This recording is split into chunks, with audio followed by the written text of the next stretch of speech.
Greetings all.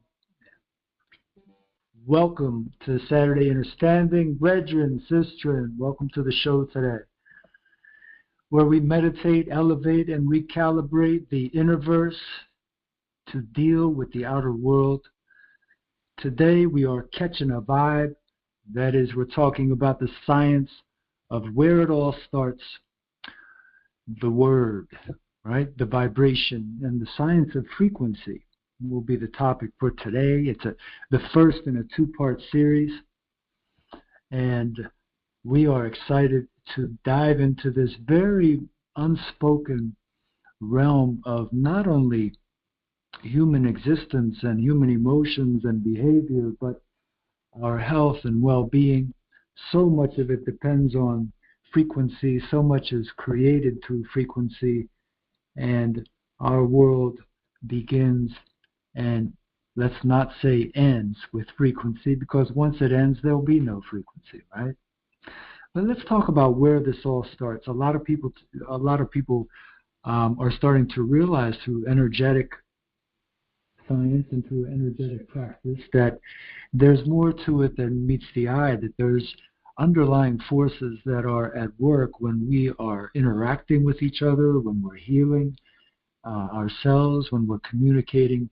Where does this all begin? How can we start to understand how vibes, how resonance really determine our reality, our individual reality?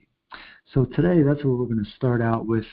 And I would just like to start by welcoming all of you and offering just a minute where we can collectively come together and take a nice conscious breath together. Maybe straighten out the spine if you're sitting upright. And taking that nice breath through the nose, slowing that breath down, becoming conscious of it in your mind, maybe following it. And the cool air enters the nostrils as you breathe in, and the warm air as you breathe out. Slowing that breath down, bringing it down to the diaphragm so that it bellows and it creates that bubble that massages the organs in the belly.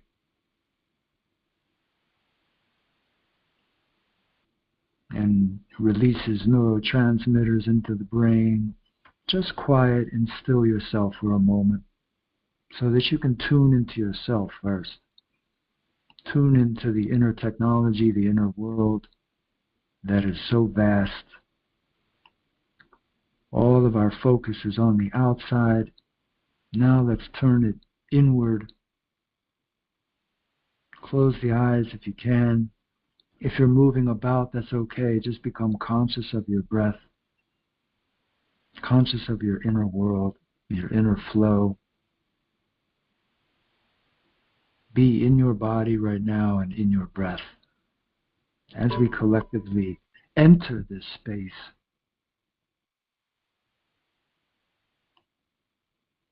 Let's just acknowledge that which we are grateful for. Acknowledge another beautiful day, another beautiful challenge on this day that could make us stronger, allow us to grow, allow us to learn, allow us to flourish. And when we bring the breath in, the breath is the bridge between disparity and abundance. It's the bridge between the body and the mind. It's the bridge between the physical and the non-physical, the metaphysical. When we employ the breath, we create oneness in our life. We create innerstanding.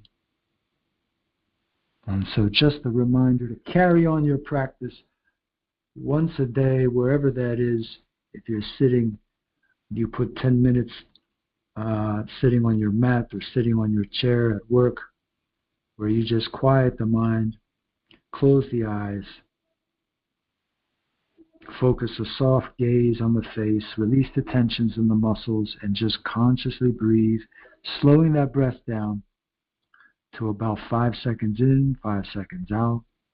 And if you want to challenge yourself a little more and take it to a deeper level, you do 7 seconds in, You pause for a second, then you do 7 seconds out, and you pause for a second, 7 seconds in, etc. 717. I'd be very happy to share more about that with you if you'd like to reach out at some point. But let's move forward and talk about where we're going today. There is one language throughout the universe, everyone. Only one. One thing that defines communication in the universe. And no, it's not love. It's frequency. But those of you who are romantics, don't let it die. Of course, love permeates at an optimal frequency, right? Unconditional love. But the shape and the action of the universe happens through resonance, right? That is vibration. I am not an astrophysicist or a quantum physicist, but I've studied frequency with great interest. And my studies prompted me to visit Giza and the Valley of the Kings, to witness structures that were built, in my view, on geometric principle using frequency. Despite all of that grandeur, the most important frequencies are the subtle ones that are within us, within each one of us, within the words that we use. Those of us who may not be into all of that metaphysical stuff, maybe you remember your verse in Revelations, in the beginning was the Word, right? Like we always say here, the universe is not a place. It's a collection of frequencies. And now, more than ever, each of us is literally living within our own vibratory reality. We're attracting like or similar vibrations based on our own resonance. We're also drifting further apart from one another as we sow the patterns of our own universe. And as we drift apart from each other energetically at this time, the good news is, by all accounts, we are drifting more toward those in our general habitus, or our wavelength, if you will, who are very familiar to us and therefore very important to us. Maybe you notice that people are either very familiar and like you, or they're totally strange in their behavior to you, right? And quite honestly, it may not be individuals from our own family, our own culture, or race, or even nation. So where in this metaphysically infinite science of sound are we going to focus today?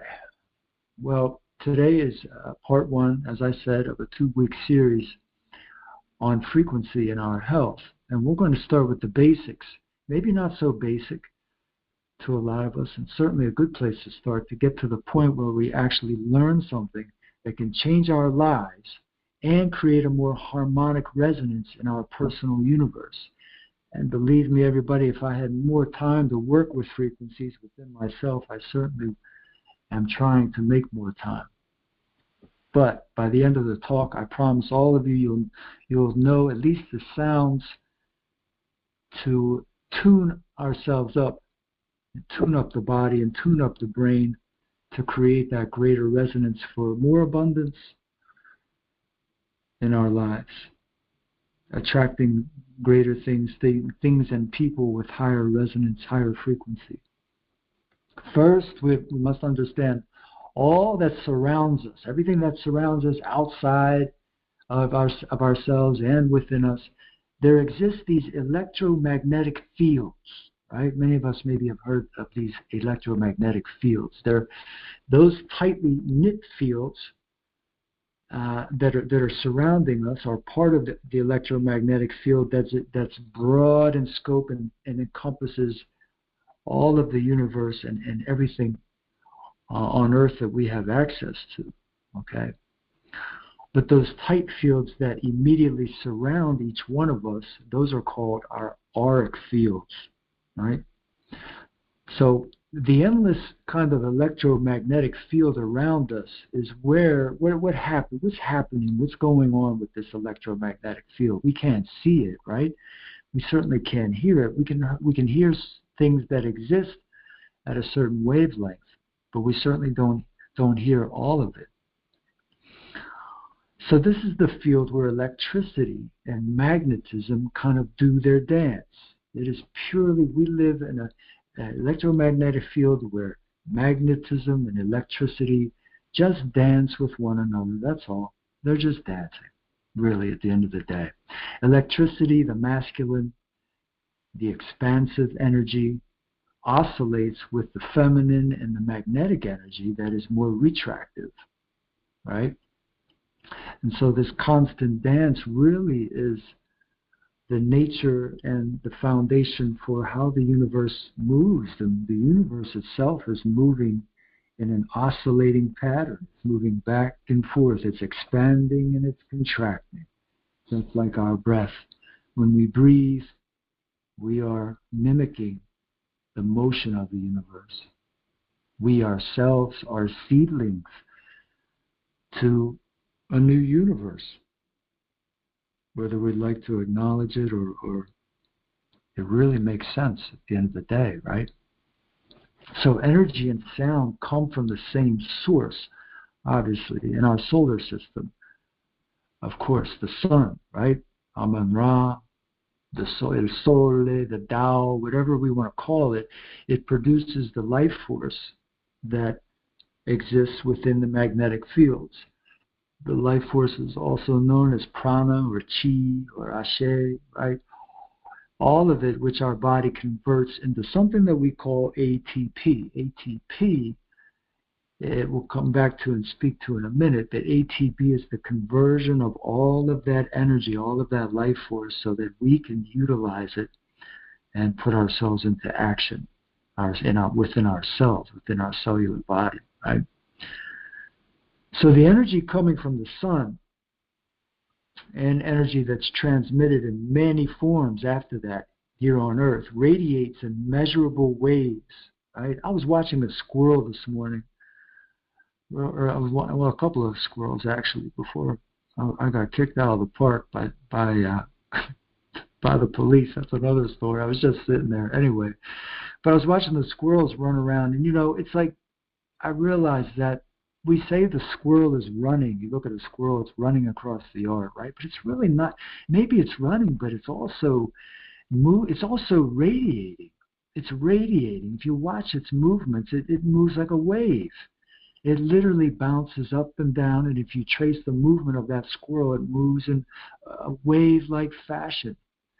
And this is the nature of vibrations, right? From the most powerful waves that we know, that those radiation waves, such as gamma rays, to the less powerful UVA rays, and then the really man-directed waves, such as infrared and X-rays and radio waves. Everything is moving in waves throughout this electromagnetic field. All of these waves are either negatively or positively charged, right, based on their electricity or magnetism. And they're all ionizing. That means that they're all reflecting back energy. And they're either absorbed or interpreted by all of us, or organisms throughout upon the earth, whether it's us or animals. And we interpret and absorb these organisms through our auric fields first, right? These immediate fields that surround us, they could average anywhere between 8 and 15 feet, where we can actually sense or we are affected by something that radiates around us. And if we don't hear it, we certainly are influenced through a vibration in some way, right, through that radiation. So frequency is measured in something called hertz. All of us have heard of this measurement, and the higher frequencies, of course, the more frequent the oscillation of the waves that we're talking about. So the study of waves itself within the many aspects of physics gets really complex, right, mathematically, as you can imagine. But it's interesting to note that although the waves are both absorbed and even transmitted by humans, therefore we are conduits of this resonance, we're also receivers of the resonance as well, okay? So there are both sound waves and there are both sound waves and electromagnetic waves. And electromagnetic waves produce the ability to detect through sight, and sound waves produce auditory ability. So when we hear something, we're hearing sound waves, obviously, right? They still are electromagnetic waves, and the electromagnetic waves are detected more so through sight and the auric fields. Okay, but they're all within the electromagnetic field. So electromagnetism is produced by radiation, and sound waves are produced by vibration, such as a tuning fork or an instrument, right, which are mediums of energetic force. We ourselves are also mediums of energetic force, although we absorb more sound than those items that I mentioned. Right? So living beings on this planet, we're exposed to both, of course. In some ways, we're mediums as well. So where I want to hone in is how we respond to and emit frequency waves as individuals. Okay. One final major difference between EM waves, electromagnetic waves, and sound waves is that electromagnetic waves cause inflammation in the body, while sound waves do not. Okay? So, let's focus on energy and the energy that we produce in the body. Our body emits its own bioresonance, we call bioresonance, based on how we integrate and utilize the life force energy that's all around us, and how we calibrate our own life force energy from the food that we eat, the emotional content that we carry. All of this fuels the cells in our body, and it is known as ATP, or adenosine triphosphate, which is the universal energy currency. It's like a currency, basically. Everything converts into this currency so that we have energy. When we put food in our body, the final product of that food, once it's absorbed and once it manifests, it takes the form of ATP in the cells. Okay? Molecularly speaking, that's the name of it. So if somebody has low ATP, for example, they have low life force, low vibes, right? A lot of times you'll feel like a dense vibration around maybe somebody that has just that low energy level. High ATP has strong life force and a vibrant aura. You know, the auric field also expands greater when we have more ATP, when we have more of an energetic body. We call this our energetic body, our aura that surrounds us, and the layers, these sheaths that are layers of energy around us. And they're not just layers of energy that are kind of ambiguous or undefined. We have a mental layer, we have an emotional layer, we have celestial layers. Okay, there's about 7 chakric layers that are outside of the physical body, as well as a line up and down the spine. So our individual frequency is not just one number. In other words, we're not just walking around, oh, you know, he's 36, she's 42, he's 71. It's not quite that simple, right? Maybe it is on a certain level, but if it were, it would be basically, if we had to give ourselves some number of how all the atoms in our body are resonating, and how the auric fields are resonating in total, that one vibration, that general consistent vibration that we walk around with, is basically our song, right? That's our song in the universe. It's the song that we sing. And we're literally keyed in and tuned into a general range of frequencies that defines us. So that's why we're able to relate to people that like the same music as us, especially, right? Or have the same planetary alignments. We're literally vibrating at the same frequency. We can sense someone's vibe in our aura and know that we either feel good around them or we do not, right? The planets and the elemental energies are vibrating within us at the various chakra points that go from the bottom of the spine all the way up to the top of the crown of the head. So while we have those 7 sheaths that are emanating outside of us, these chakric circles, these spinning wheels that are within us, of course, none of this we can see with the human eye, but they're all vibrating and oscillating, and they're all considered portals. What is a portal? A portal is a gateway to a different place, a different, if you will, dimension. These aren't really places we're going to. We're just, they're gateways to different frequency ranges. So when our solar plexus is when we maybe have a breakthrough in our chakras, and our solar plexus opens up, or our anahata, our heart chakra opens up, then that portal takes us to a different reality in that chakra. Maybe it's a reality where we're able to stop and look at a flower and watch a bee go into a flower, and we feel love. We feel the sensation of love while we watch that. We feel the sensation of beauty or compassion, because our heart chakra has allowed us to enter that zone, that frequency, through its portal, right? So we have about 7 to 9 major chakras that go up and down the spine, and we'll talk about those in a second, then a little bit more detail. And we have 72,000 miniature chakras in the body. They're known as nadis. And these nadis are lined very strategically throughout the meridians all over our body. I don't like to use the word body because they're not physically in the body. These are energetic points.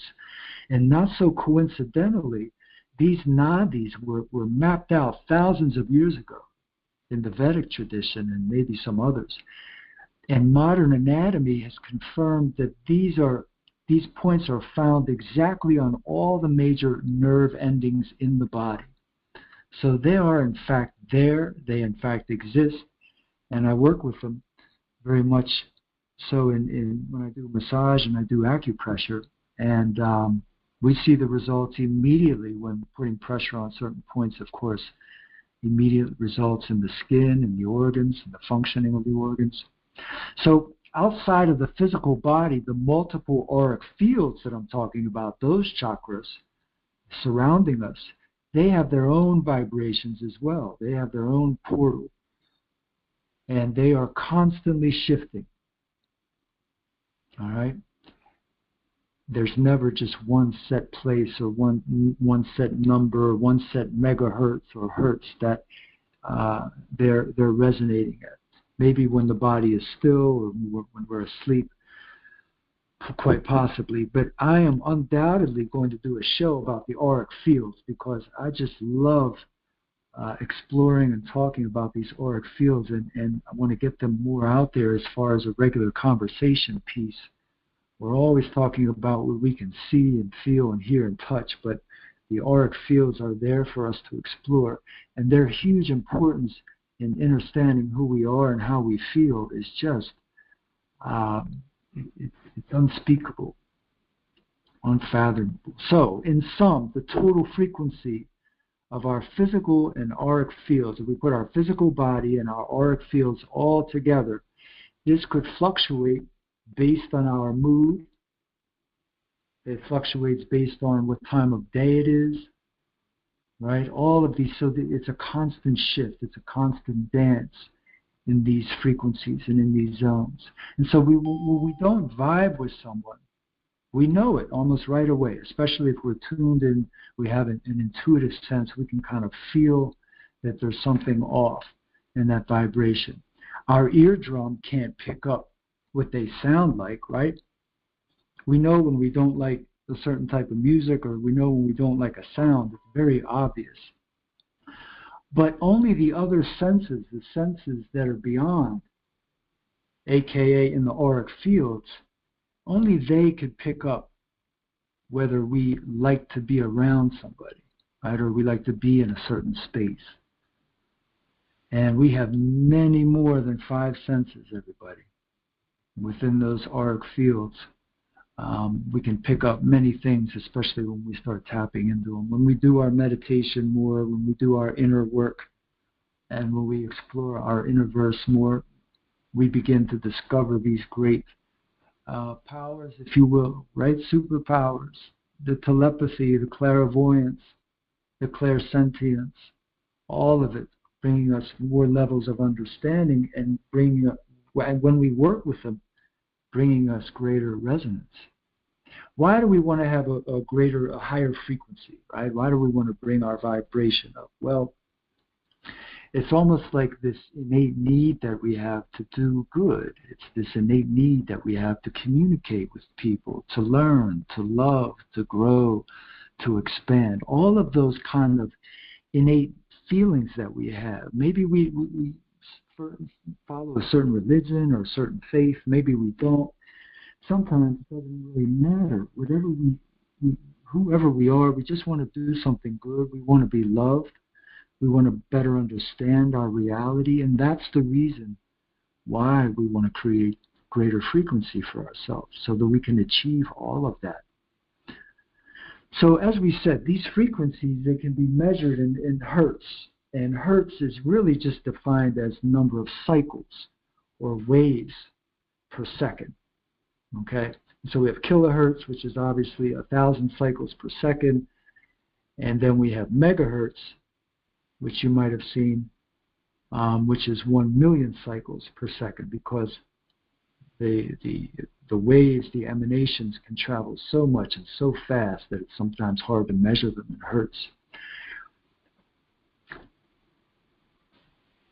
So, remember, we said that food also has the frequencies, right?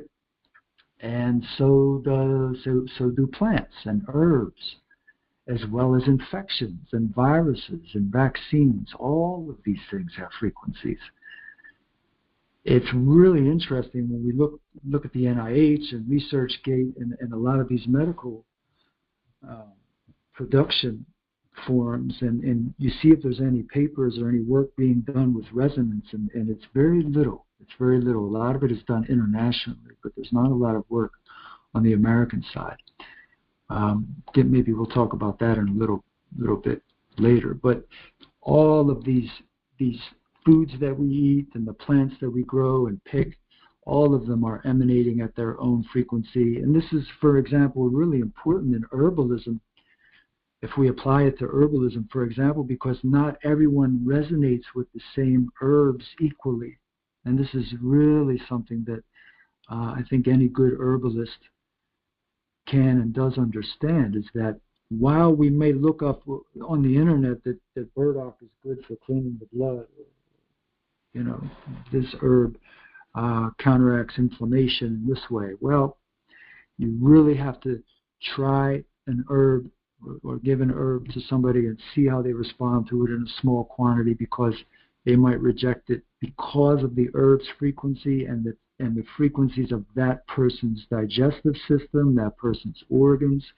It may be off. So it really comes into play here when we talk about the foods that we eat, right? Some people just don't even like to eat fruit. I know people that just, they don't really eat fruit that much because it just upsets their stomach. Well, a lot of it has to do with the resonance, the vibration that they're, that they're literally existing in. So, anyway, my view on viruses and airborne, quote, airborne illnesses and more illnesses in general is that they have very little to do with what is floating around in the air, okay? Our catching them, we say catching, right? We catch them, catch a vibe. We're literally catching a vibe. All right, I learned this saying in Jamaica, of course, where they say it a lot, catch a vibe. Where they are catching these viruses through our auric fields, not through our nasal passages. We're first catching them through our auric fields, and they have to do with their entering our fields because of the frequency that we are attracting to ourselves. What are we leaving ourselves open? Okay? So, for these frequencies, I don't know, the COVID, let's just talk about COVID really quickly here. The COVID-19 virus was found to be in a range of 365 hertz. This is according to ResearchGate.com. There was a paper a couple of years ago that was published on the hertz, the frequency of COVID-19, and it was found that it was about 39 megahertz. And then this recent one that I found through ResearchGate confirmed that it's about 365 hertz. So those two are consistent. They are totally different studies. One of them was done in India. One of them was done in the United States. I'm sure that maybe some others were done, but those two are consistent as far as the COVID-19 virus, for example, right? And what it's resonating at. Now, how can we apply that? What does that mean? By the way, I don't know about any frequency that's been found on the vaccine, but I can assure you that the vaccine also has its own frequency as well, okay?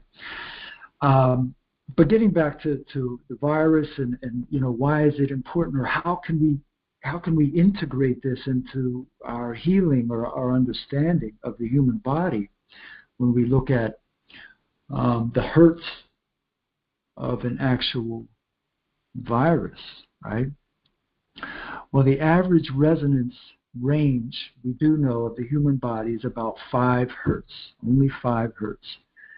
And you might say to yourself, well, how does this make sense, right? If COVID-19 is at 365 hertz, how is the human body at 5 hertz? That means that COVID-19 should have wiped out everyone. It should just annihilated the whole planet, right? Because it's resonating at a high frequency. Well, remember that we're going to talk a little more about what it means to resonate at a high frequency and a low frequency. But while our frequency itself can be kind of calculated to a general number, such as 5, that frequency includes the total density of our body, our physical body, which includes the bones, the teeth, right? These are very dense parts of our body. Our skeletal system is very dense. Within that vessel, there are parts of us, particularly in the higher chakras, from the heart going up to through the throat and into the brainstem, that are resonating very high, very highly. Okay, but our bones literally encase our frequency so that we don't explode, in one hand, in a sense, or maybe teleport. I don't know, but we are encased, of course, in this body, within the skeletal structure, and our bones literally encase those frequencies. Maybe for our protection, who knows? But that's just part of our experience in this body on Earth. But those parts of us that are, of course, in the higher chakras are very sensitive. All of the subtle energies that we pick up are in our auric fields are picked up in the higher chakras. That is the heart chakra, all the way up to the throat and into the brainstem and third eye. Okay, so they have to be very sensitive, right? Because that is where we detect invaders, and I mean bacterial, viral invaders, through the nasal, through the respiratory passages, and that's how we signal the immune system to act. So many of us were able to fend off COVID because our thyroid and our thymus gland and the glands in our midbrain, etc., were able to detect it as an invader and immediately respond to it. Okay, we had those organs, those glands, and those systems that were emanating at a high frequency, so that they could detect something that wasn't part of our general range. So everyone obviously has this unique set of systems which make us, which kind of makes this very difficult to study and almost impossible, especially given the current overarching philosophy of the current medical community. But theoretically, this study of sound and frequency throughout the human aura and the body is really a new frontier in medicine. And, well, I shouldn't say it's a new frontier. It's new to us, but it's been used by those, healers on the planet before us who knew the energy fields of the human body. I would venture to say that once we understand, again, these frequencies in and around ourselves, we won't need prescription medicine anymore. But it would literally take lifetimes at this point to fully understand frequencies that resonate within us and to be able to track them and observe them and measure them, right? We definitely, however, wouldn't be the first to do that. That's certain. So getting into utilizing these frequencies, we're moving into here a quick way to a list of things where we can do to create a greater bioresonance within ourselves. And one of my favorite, if I had to choose one birthday present, if anyone wants to send me a gift, I'll put this out there. There are bioresonators that are made that are very good at detecting different frequencies by picking up through scanner the vibrations that we are emanating in different body parts and different resonations of the various organs. So you can literally measure the frequency of your liver, your heart, etc., and then therein make some comparisons and deductions from there. Okay. Now, what influences our personal bioresonance, right? That is, what are the things that really influence at the rate at which we are attracting things? Just bring this, let's just boil this down to everyday life. How many of us are driving along the road, or we're walking, or we're exercising, or we're doing the dishes, or we're sitting down with our children, showing them their homework, and we're constantly thinking about, oh God, what's going to happen next that I can't deal with, right? What is going to be thrown in front of me that is going to throw me off today or tomorrow and just give me some kind of what that I have to deal with? And what's it going to be, right? Because I know it's going to be something. When we're in that space, and so many of us are, because I know I have been certainly, and I hope and I invoke that I've found my way out of that space, but it does come back once in a while. This is the place where our energy, where our resonance is dipping, right? This is where we're falling out of that high frequency. High frequency leaves us, and density overtakes us when fear comes in. The emotion of fear is the greatest resonance detractor that we have. So ideally, if we had to come back to a number, the whole of the personal bioresonance, there are so many fractals and patterns of waves that make each one of us unique. But the key, and let me tell you all this, and I want you to hone in on this right here. The key is not so much to resonate at a high frequency, but to resonate at a harmonic frequency. I'll say that one more time. The key is not so much to resonate at a high frequency, but to resonate at a harmonic frequency. Okay? We could resonate at a high frequency and have waves that are moving quickly, right? Waves we were talking about earlier. But that high frequency could very much kill us, or at least cause a lot of inflammation within our body. And it could drive us to madness in our mind, right? Some people theorize that even the great master Bruce Lee was not able to handle the frequencies that he created within his own vessel, within his own body, so he couldn't house those frequencies because they were too high. So resonating at a harmonic frequency means that you have created patterns in your energy field that are completed as circles. And your body is able to maintain homeostasis within that resonance, right? When we talk about homeostasis, that means our average and even heart rate and our organs are at rest. What is the resting heart rate, right? Our blood pressure, everything is even, everything is able to maintain itself. When we talk about creating harmony in the body as far as frequency goes, we're talking about the shape of that harmony as completed circles. What do I mean by that? Well, let's take it in terms of art or music here. Maybe some of us have heard of the flower of life, right? The flower of life, this great symbol, this very ancient symbol that I saw on the walls in Egypt, the temple walls. They did thousands of patterns of flower, this flower, the seed of life, this pattern.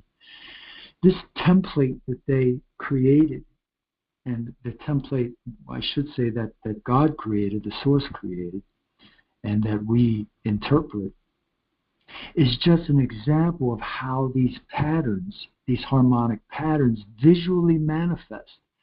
So the flower of life is a visual manifestation of frequency. Okay? And if you notice in the flower of life, all of these patterns of these flowers are completed circles. And once the circles are completed, they can then veer off and start forming another circle. Each of these circles that are formed are like different universes within themselves. When we look at the flower of life, is it not balanced and beautiful to the eye, right? It's something that is really pleasing. Just like a piece of art that's geometrically sound. We're all almost in agreement that this is pleasing to look at. It's very appealing to all of us. Why? Right? Why is that? It's just like a beautiful piece of music to some of us that have that common frequency. Why does it resonate with us, right? Why we say this word. Why does it resonate? Well, because it creates the frequency of completion. It creates the frequency of harmony. Not so much a high frequency or a low frequency, but the frequency of harmony. Harmony reflects balance and completion. Completion.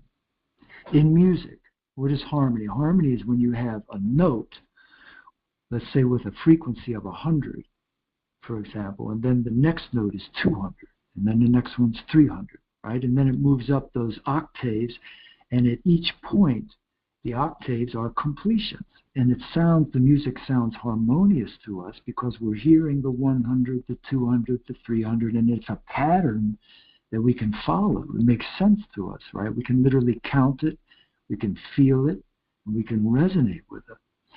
So when we ourselves want harmonic frequencies within our lives, these are the completions that we must create, the patterns that we must create in our lifestyle and our behavior. So if we're addicted to things, or if we have problems getting along with people, or we have a difficult relationship with so-and-so, or we haven't forgiven this other person, or we carry this fear, this unnecessary anger, maybe all of it. All of these things are creating a sort of a disharmony within our life. When, in other words, what is it? We haven't completed the understanding of that thing. We haven't made peace with it. And so it's an incomplete circle in the flower of life. We are the flower of life. Each one of us is this flower, right? And so the flower of life looks so beautiful when we see it painted on the wall. And it looks beautiful to us because that's what we are becoming. I know I'm sounding maybe kind of new age here, or maybe a little too metaphysical, but I'm just going off on what makes sense from this perspective, okay? So it's not, everybody, about the high frequency, because high frequency is just fast waves. It's just waves that are produced at greater oscillations, which of course has its own beauty. But for our health and wellness purposes, for our greater actualization, we're looking for harmonic frequencies. All right, that is the mixing of the low and the high. Like the squirrel that I was talking about, that I was seeing running this morning, right? The squirrel was running across the grass. And the squirrel looked beautiful, whether it was running slowly and doing those slow hops, or whether it was running quickly. It still looked beautiful because the wave and the completion that it was making and its shape was harmonic, right? It had that rhythm to it. That's why it looked beautiful, not because it was going fast or slow. All right, here's the top 5 ways to create harmonic frequency, of course, coming from this perspective. And we're going to spend most of our time on number 5. Excuse me for the sounds here in the background. But I want to list off for you at least my top 5 ways to create harmonic frequency. And we're going to spend most of our time talking about number 5 after we go through the first 4 here. All right, get ready. Here we go. These are my thoughts, and I'd love to hear yours. Everyone will get a chance to share their thoughts after these 5. But number 1, ay caramba, sorry about that. Just dropped something. Number 1, love yourself. Love your life, your spiritual essence. That is loving yourself genuinely, unconditionally.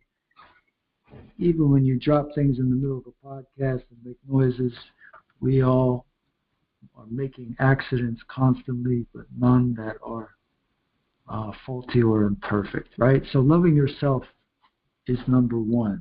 Number 2, learn how to not take things personally and flow with your emotions. Learn how to not take things personally and allow your emotions to flow. Okay? We're all working somewhere on completing that circle, aren't we? A very difficult one, but taken from a page of Don Juan and the teachings of the 4 agreements, right? Some of you might remember that one. Number 3, on ways to create harmonic frequency in your life. Eat raw foods that have life force flowing within them. Eat raw foods that have life force flowing within them. If you could pick a berry off of a tree or pluck a dandelion leaf out of the earth while it's still growing, I don't want to say eat a fish while it's still swimming, but in Japan they do, in other places they do that, and that's why. But you want to eat things with life force in them, everybody, more so raw fruits and vegetables, right? That creates resonance within us. That creates that life force, that prana, that chi that we were talking about earlier. That creates a more of an opening in the electromagnetic fields. When you are resonating, when your life force is strong, your ATP is strong, the electromagnetic fields can pass into you a lot more easily and find their place within you, right? Number 4, spend time in nature. We always say it, right? Just go out, spend time in nature. Be there, look at the patterns of the leaves, look at the patterns of the trees and the grass and the river.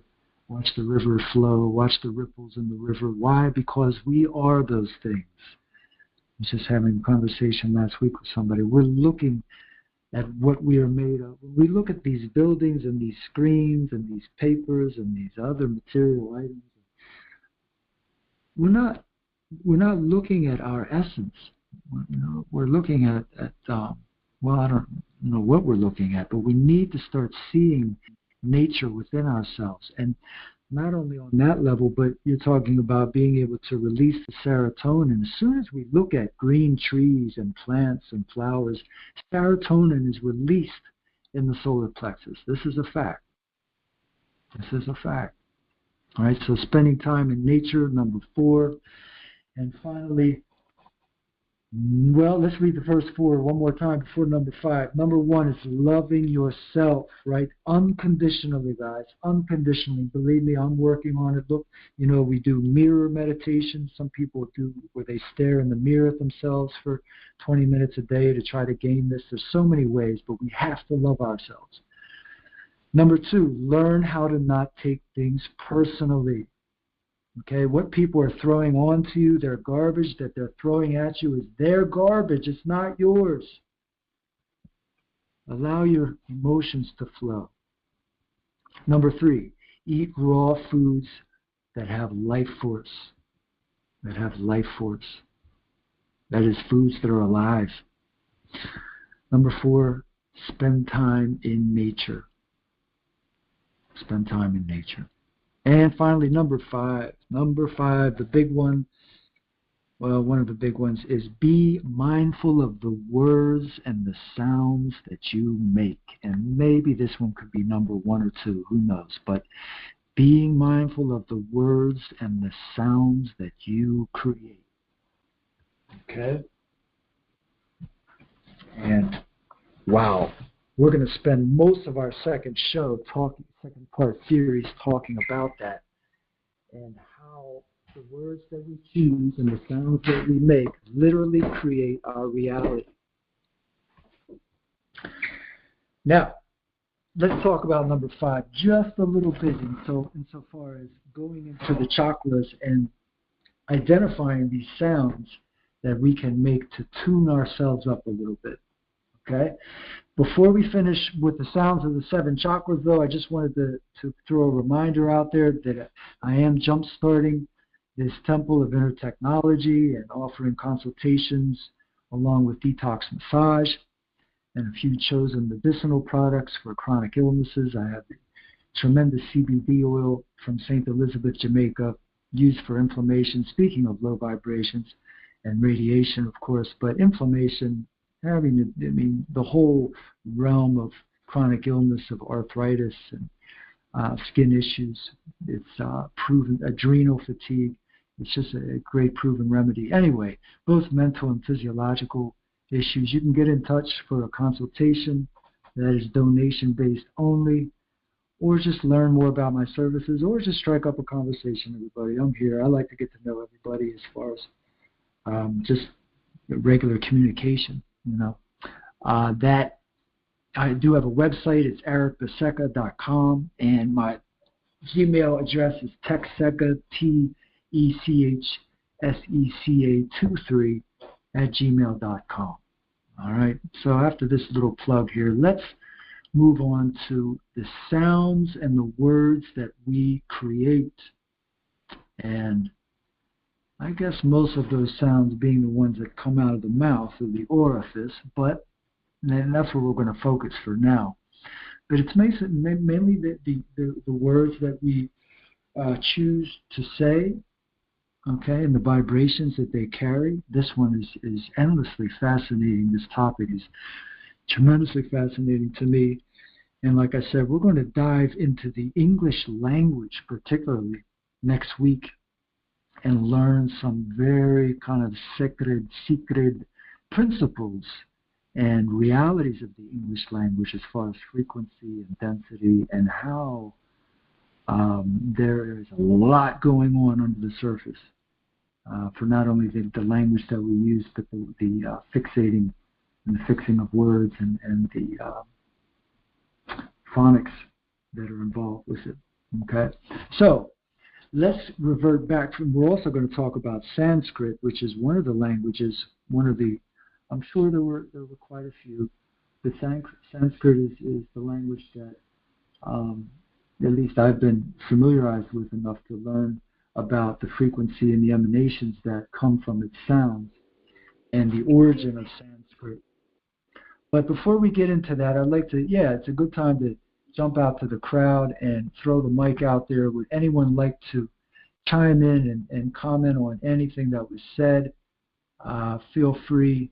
It'd be great to hear from any of you. Anything about the vibes and the frequencies and the vibrations having to do with our health or our well-being. Please. I first wanted, Dr. Eric, wanted to mention that you were fading in and out. You kind of repositioned to start talking about number 5. And I will say that number 1, number 2, number 3, I'm grand at. Number 4, I could work on. And number 5, I think I'm grand at. So thank you. This has been great. All right. You sound like you're in good shape. Boy, I don't know why I'm fading in and out and what's going on with my frequency, but it might be that just this laptop. And this laptop has been in every geographic region in the Western Hemisphere, and I'm sure maybe it has something to do with that. But thanks for the heads up. I'll try to stay close to the mic here, Ms. Avadane, and I appreciate your sharing. Anybody else? Hi, this is Michael. Hi, Michael. Hi. I'd like to know, can you raise your frequency up through prayer and meditation? I would say absolutely, absolutamente. That is what we're when we're breathing consciously, we're clearing our energetic realms. We're clearing those auric fields, and when those fields are clear, they become like channels, right? So when we're using mindful breathing and meditation, we're getting all of the mindless garbage out, the everyday, the mundane, the thoughts of the past, the worries of the future. We can clear through all of that, which really ultimately result in fear. Then you can literally feel yourself resonating sometimes at a higher rate. And this is physically can manifest into levitating. This is why, and people can in fact levitate at a certain point in their meditation, because what's happening, their frequency is creating that resonance to where they're lifting themselves off of the ground. So undoubtedly, we've seen it, Michael. Great question, though. Yeah, I have another question. I remember, I don't know what I was doing, but I felt very positive.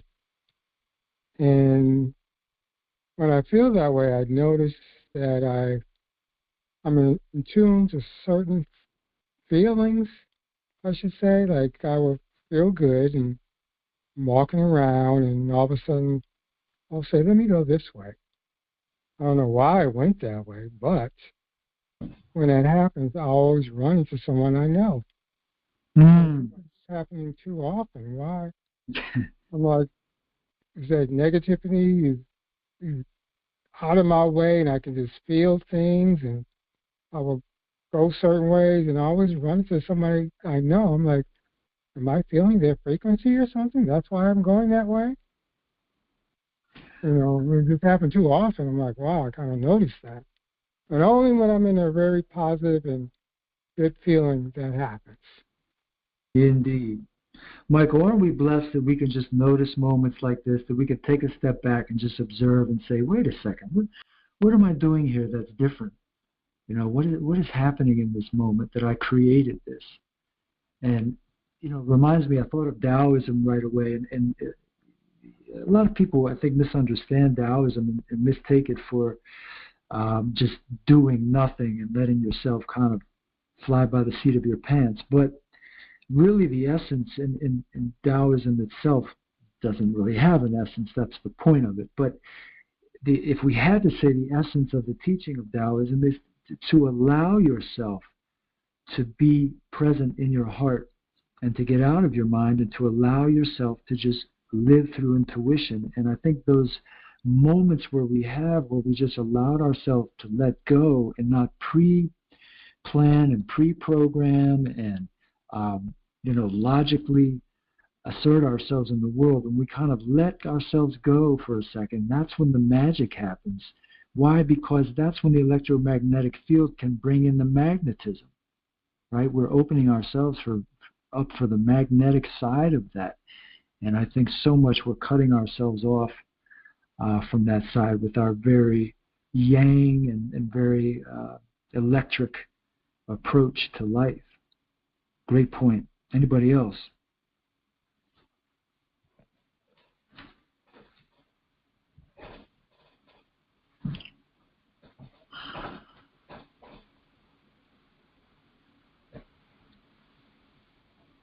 Yeah, I was thinking also that the person that we run into and that we're happy to see, or that the person that we run into that we're happy to meet, in that one day, we kind of use these words like happenstance and coincidence, but there's really no coincidence at all. It's just all the consequence of our frequency and allowing ourselves to meet up with that person who's resonating in the very same place. Things like deja vu, right, that make us think that there's something strange happening in these phenomena, but it really is. It's a science. It's a very complex and beautiful science But it's a science of patterns, and it's a science of vibration, you know.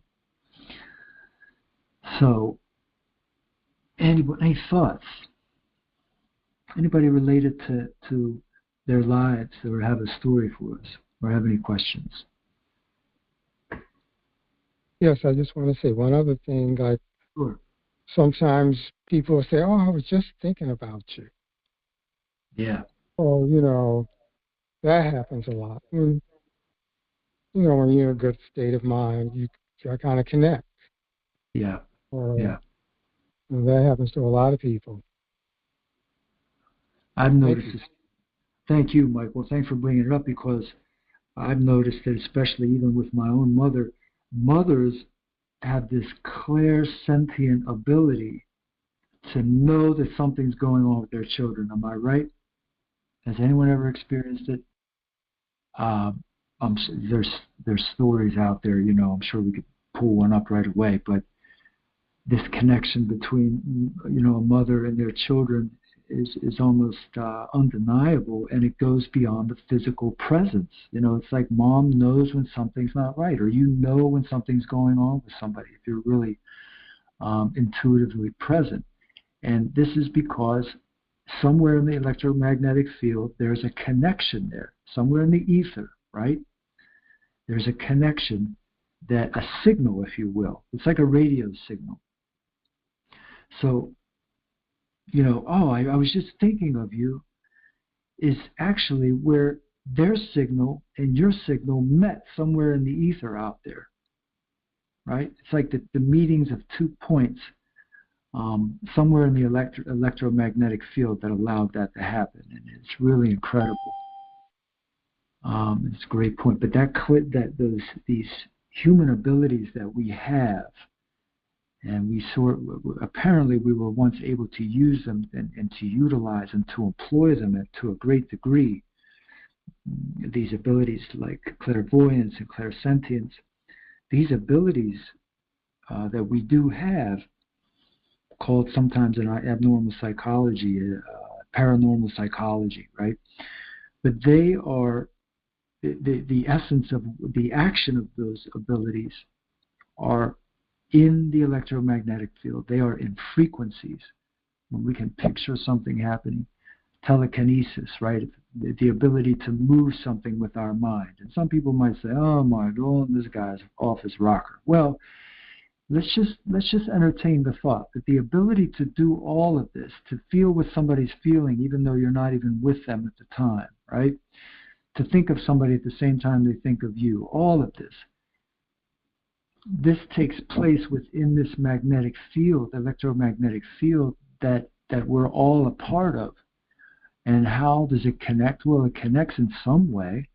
It has to connect in some way. These thoughts and these abilities to communicate with others that are not present has to connect in some way. And to me, it connects through the emanations and that are in the electromagnetic field. So when your emanations, when your resonance is harmonic, when your resonance is crisp and clear, and you're vibrating, if you will, at a high frequency, you are more readily available for telepathic communication, clairvoyance, clairsentience, right? Because you're literally allowing yourself to operate in that dimension more. So, it's a conversation piece, I'm sure. Any thoughts on any of that? Anybody?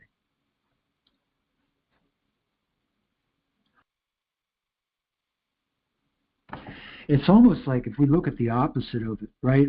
Let's look at the opposite of times where we're so nervous, we're so overtaken by fear. Maybe we're about to speak in front of a crowd, or we're on the subway and something very disturbing is happening in front of us, and we're in a fight or flight situation or whatever, right?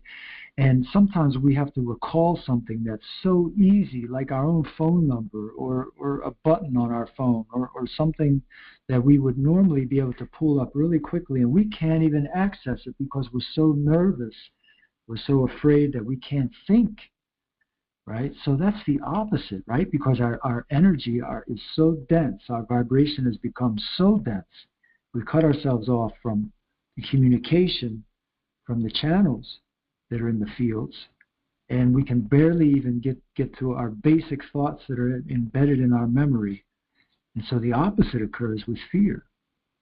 Okay? Sometimes we can better understand a phenomenon when we understand its opposite and put ourselves in the opposite. So we have less intelligence, right, when we're vibrating at a lower resonance. And we have greater intelligence, greater access to more knowledge, more intelligence when we are emanating at a high frequency. And we could see that just by situations when we're under duress and how we can't think. Right? We can't think about what to say. We're nervous. So let's bring it to that place of learning the 7 sounds. And this is going to be fairly simple.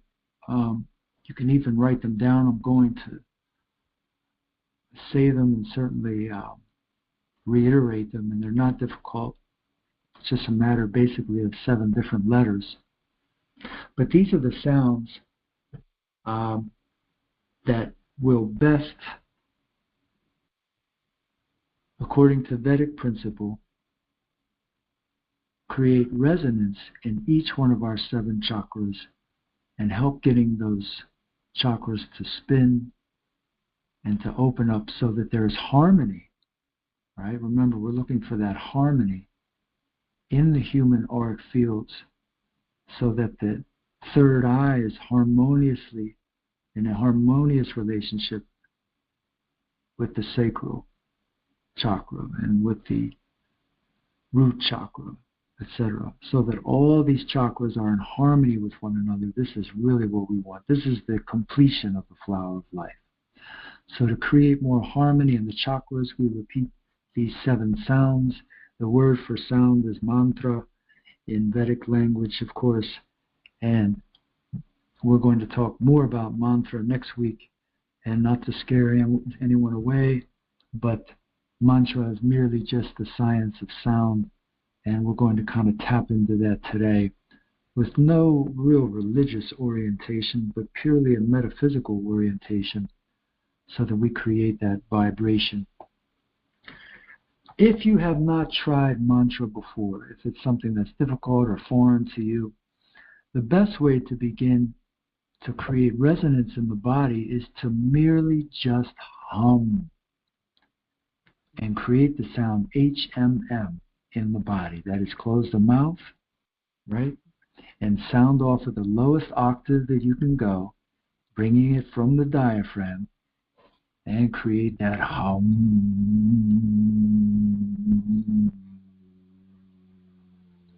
It's hard for me to do mine now because I've been talking so much. But when you're really in a state of relaxation, you create that hum.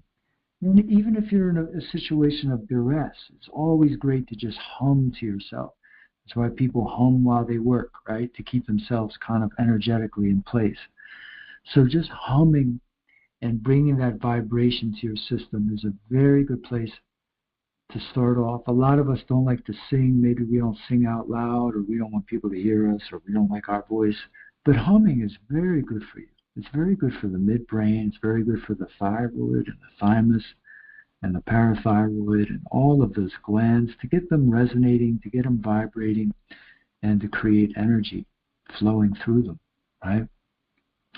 So if you have not, try humming for yourself, and maybe you can hum to yourself right now just to get just used to that sound. Create a hum. Bring it from the solar plexus. You want to bring it down low. Inhale through the nose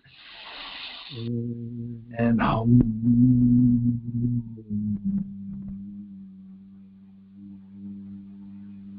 Right, just hum. Now, the very first sound of the root chakra, on that exhale, so when we actually don't exhale, we create the sound. When we inhale, we inhale air, but when we exhale, that's when we're creating our sound, right? So the very first root chakra and all the chakras that come after it are going to end in the sound AM. And the very first sound that we're going to make for the root is LAM, L-A-M. So L-A-M, LAM. is literally the sound that creates that resonance in the root chakra. So you would parcel out your whole exhale in 3 parts. Why? Because there's 3 letters, L, A, and M. So you would make the L sound with the tongue on the roof of the mouth, and then the A sound with the mouth open, and then the M sound to finish it off. So your whole exhale is broken into 3 segments, and you're making that sound lam. Right? So go ahead and try it on your own. You can inhale and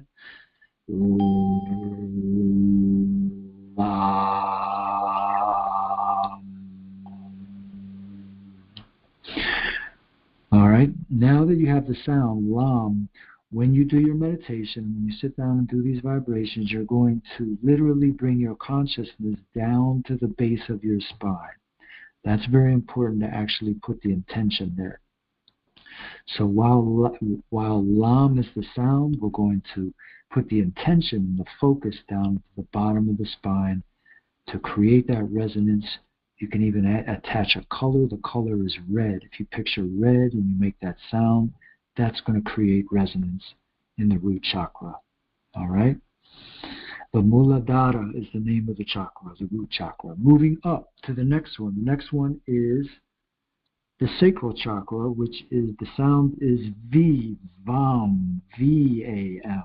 So if you'd like to go ahead and inhale in 3 parts. Ready?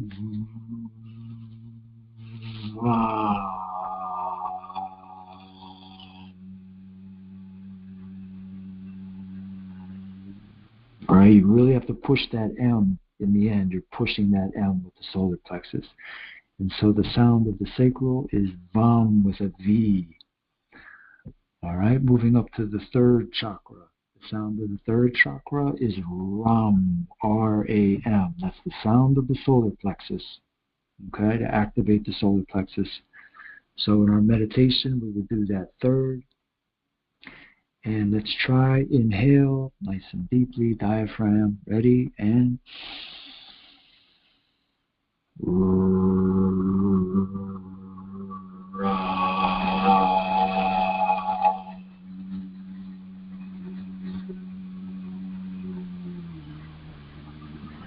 good. And the deeper the resonance, the better. Remember, you're focusing your consciousness on that area of the solar plexus while chanting Ram. This also heals the intestines. If you're dealing with colitis and IBS, it's a great mantra for you to repeat. I'll talk more at some point about using these for healing. But right now we're creating resonance in the chakras. After Ram, after the solar plexus, we move up to the heart chakra.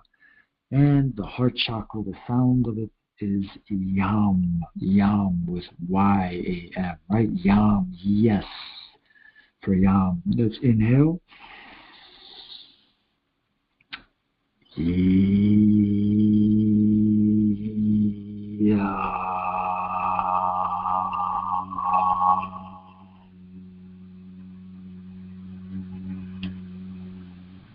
Good. Maybe your exhale totals about 10 or 15 seconds. You parcel it out by 3s, each letter making a different sound, right? 3 letters, 3 different sounds there. So Yam is the heart chakra, the Anahata.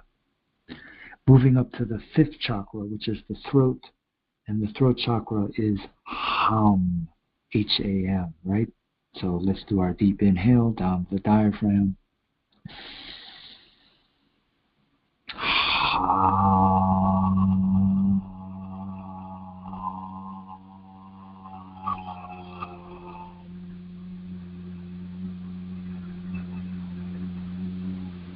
Good. Maybe you're starting to feel even more relaxed doing these. Just one of them alone can bring in a greater appeal of harmony and peace into the body. So that one was Ham, that's the throat chakra, also known as the Vishuddha chakra. Moving up to the 6th chakra, which is the 3rd eye, that is the middle of the forehead. This chakra This center point is Aum. Okay, it's going to be different than the other ones. It's going to be A-O-M. So you're going to parcel out the A, the O, and the M. Ready? Inhale.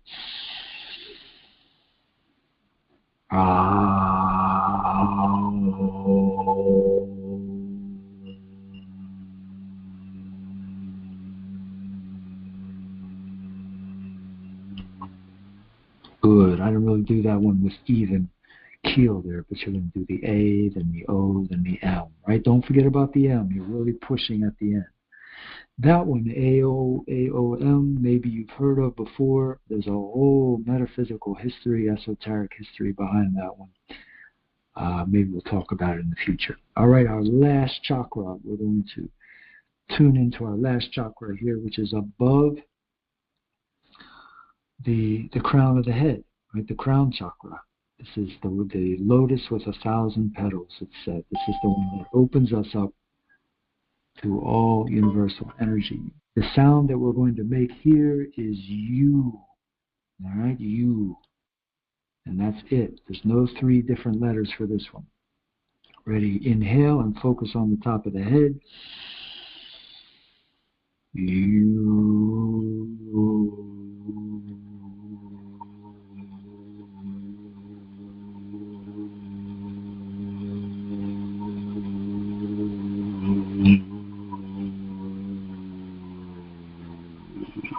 Good.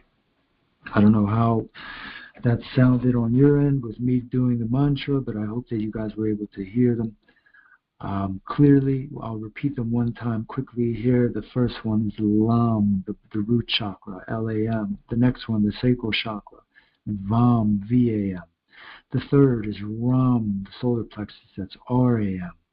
The fourth is the throat chakra, or the fourth is the Anahata, the heart chakra, which is Yam, Y-A-M. Then there's the throat chakra, which is Ham, H-A-M. Then there's the third eye chakra, which is Aum, A-O-M. Then there's the final chakra at the top, which is the U, and that is the crown chakra. Everybody, for a great and brilliant meditation, you would just make each of these about 3 times. You would do 3 times Lam, 3 times Vam, and incorporate that for a great balanced way of creating some mantra in your life. These are of course simple mantra that you can do, and they're not very complex in their implications are far-reaching. All right, give me 1 second here. I can never get in this house.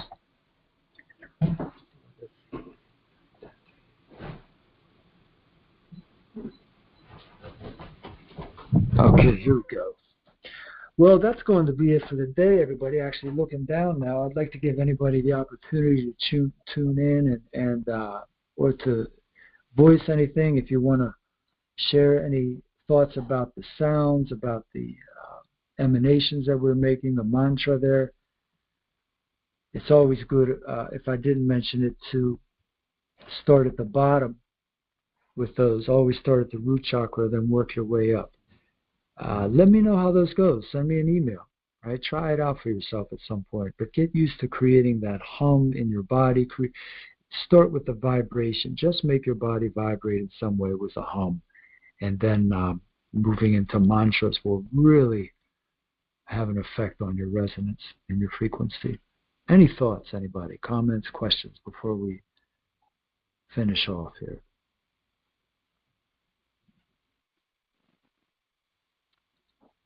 I have a question if no one has one. Yes, definitely. Go ahead, please, Mike. Okay, I realized when you were talking about the humming and things like that, I said, we all did that when we were young. You hear babies humming and kids humming, and sometimes they'd be dancing around a little bit. I'm like, wow, that really feels good. So, in a sense, we all did that when we were young. It was something that was kind of natural. That's a great point. You're right. I think that we can learn a lot from babies, and that's one thing that the children do. They do hum and they dance. Yeah, every Do more. baby or kid I know always did that. It was just natural. That's right. Even when they're doing Yeah. it's true. They're creating that vibration. Great point. So I'm definitely going to start practicing it. The information that you gave out, I'm like, I think it will really help everyone. Because, when you hum, or you just naturally hum, you just feel good. You feel good when you make sounds, when you're activating that throat chakra, that Vishuddha, the thymus, the parathyroid. You're creating strength and resonance in those glands as well. So what are you doing? You're creating a stronger immune system for yourself, literally, right? You're creating greater awareness in that part of your body. So it's an excellent idea. Absolutely. Thank you.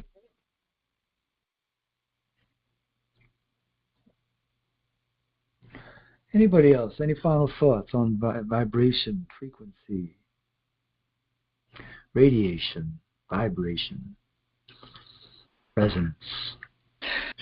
Yes, I'm very thankful for the show. It's impressive. I'm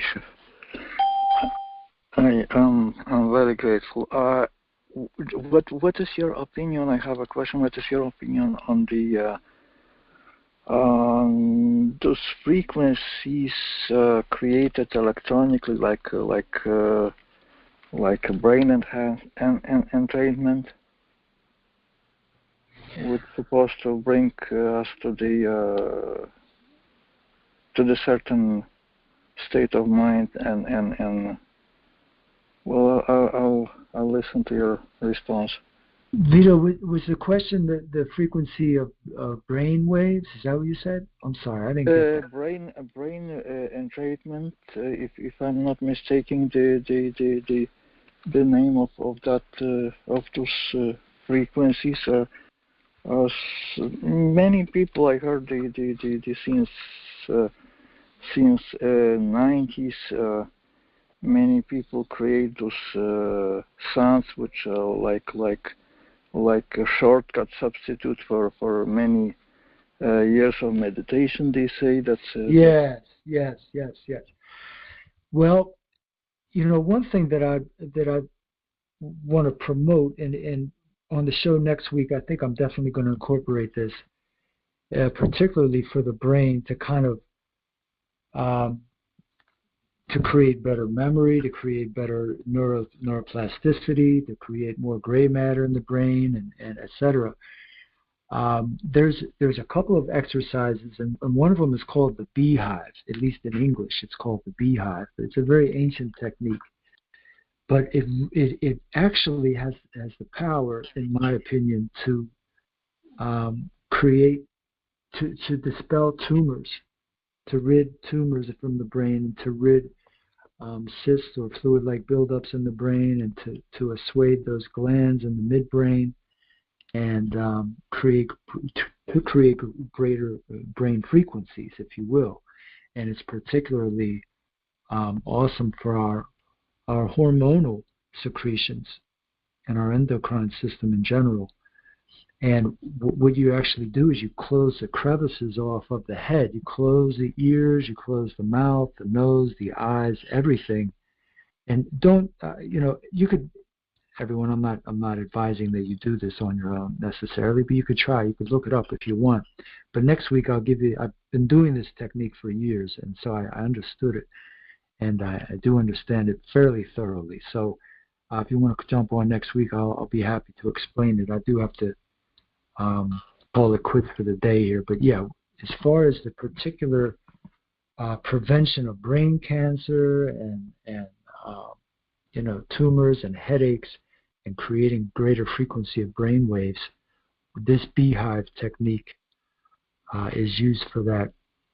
And it's been measured. There's studies that are done now where meditation and certain functions, certain aspects of Kriya and mantra and all these Eastern sciences are being studied now. through scanning and through different techniques.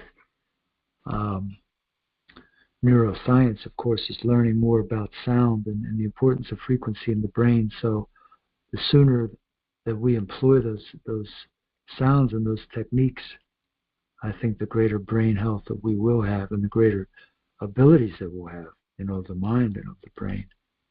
And we'll be able to deter a lot of this radiation, a lot of the things that are causing problems with the brain. I hope that kind of answers some of your question, Vito. Oh, absolutely. Okay. Thank you so much again. Would you mind repeating your phone number again? Your web address? Sure. Well, you can always give me a call as well. And the number is 724-712-7938.